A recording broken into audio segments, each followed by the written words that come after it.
My story started about 28 years ago, and I myself was a brand new Christian, and I was asked to go to a training for a pregnancy center that was opening in South Florida.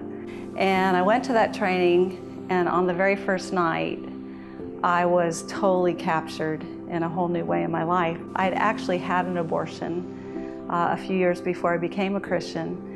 I'll never forget that day. I remember finding out for sure that I was pregnant, and I remember the referral to the abortion clinic that they worked with, and they did really play on my fear. I didn't have a voice of reason. I didn't have anyone to really talk me through, could there be options? I really literally felt like I was gonna abort a problem or abort a circumstance.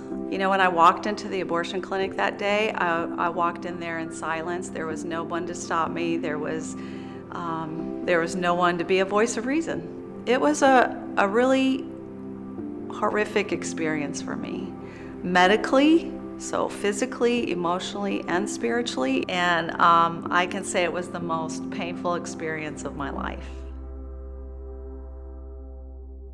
Eventually, I had my second child and went on to just do the coaching and the training and the consulting. And then I moved to Orlando a few years ago, and I moved here to be near some good family friends as well as be close to the airport because I travel. And I was asked to come alongside and help Choices Women's Clinic Pregnancy Center, and I did a little help with them, a little consulting with them. And then their director left.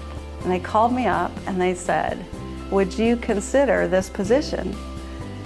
And then I got acquainted with what was going on with abortion in Orlando. We have 6 abortion clinics here in Orlando, and 4 of those clinics do abortions through 22 to 24 weeks of pregnancy. I'd never really touched that in 28 years of ministry. And I stood in front of that clinic, and I saw these women walking in, some of them obviously very visibly pregnant. And it changed my life. And here I'd been serving in this for 28 years. As they offered me this job, and as I worked in it for those few months, thinking, okay, I'm just gonna do my good thing here and then go back and get on an airplane. It was like God said to me, can you really do that? Did I really give you 28 years of experience in this to go get on an airplane and help others when this is going on right here in the city that I've put you in? And there was something that rose up in me that said, God, I will spend my last days doing everything I can to change this city.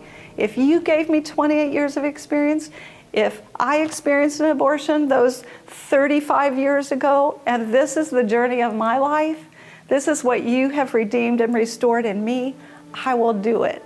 So right away, we launched a program to move near those abortion clinics because I believe we have to be their best competition. It's the heart of that woman that we have to connect with and let her know that there's another way.